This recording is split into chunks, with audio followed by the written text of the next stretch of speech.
Hello, everyone. Welcome to the Newsbrowse News broadcast.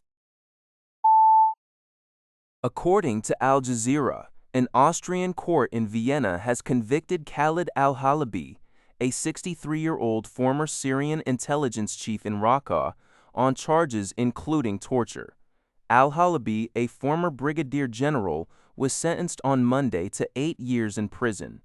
A second defendant, former police lieutenant colonel Musab Abu Raqqa, 54, nicknamed the Angel of Death, was also sentenced to 8 years in prison for serious bodily harm, aggravated coercion, and sexual assault. During the month-long trial, more than a dozen victims testified that they were systematically beaten, electrocuted, and doused in hot and cold water under al-Halabi's custody between 2011 and 2013. Al-Halabi fled to Austria and applied for asylum after the Free Syrian Army took control of Raqqa. He denied any involvement or knowledge of the abuses, but the presiding judge ruled that he was actively aware of the systematic violence.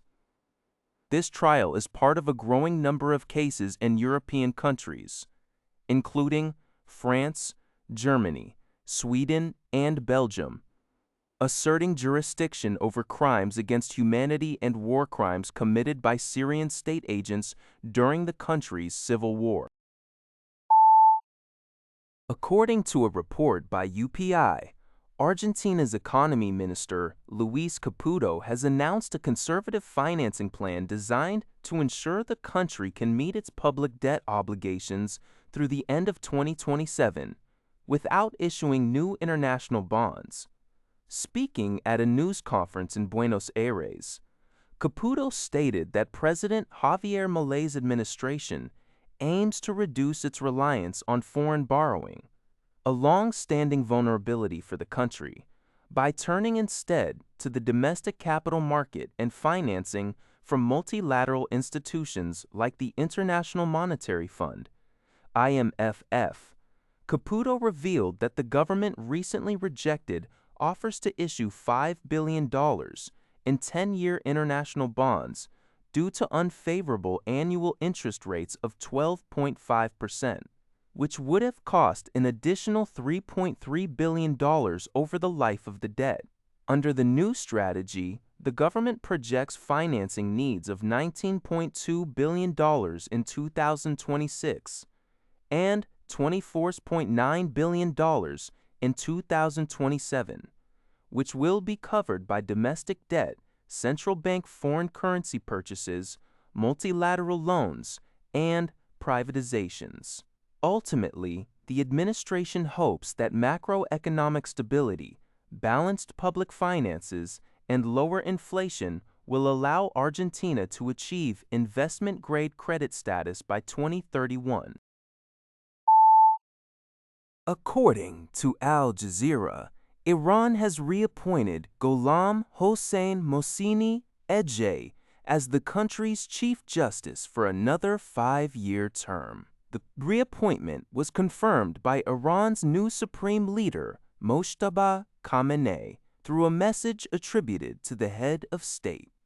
The announcement coincides with the funeral of the former supreme leader, Ayatollah Ali Khamenei, who was killed on February 28th, along with 4 family members in an airstrike that marked the beginning of the U.S.-Israel war on Iran. Mohseni-Ejei's reappointment highlights Tehran's focus on stability and political continuity during this period of conflict. Under his leadership, the judiciary has strictly enforced national security laws, resulting in a surge of executions of political dissidents. Furthermore, Mohseni-Ejei holds significant political influence, having previously voted in favor of a memorandum of understanding between the U.S. and Iran to temporarily halt their military conflict. Analysts suggest that keeping him in this powerful post reflects the establishment's reluctance to reshuffle leadership while facing a conflict partially aimed at regime change. According to UPI, Jamaica's health minister, Chris Tufton, announced that approximately 50 Cuban nurses are expected to return to the nation's public health system. This recruitment follows the conclusion of a long-standing bilateral medical cooperation agreement between Jamaica and Havana. Previously, the Cuban government withdrew its medical brigade, but a new arrangement will now allow these professionals to work in Jamaica under individual employment contracts. This model ensures that nurses receive their salaries directly and retain possession of their travel documents, addressing concerns that previously complicated the partnership. Health Minister Tufton noted that the government is also actively diversifying its international recruitment efforts, having held discussions with representatives from Nigeria and India, and planning future meetings with a delegation from the Philippines to bolster its workforce. This move is a critical step for Jamaica as it seeks to stabilize its public health services and overcome the staffing challenges that followed the end of the legacy program. That's all for this video. Thank you for watching. See you in the next video.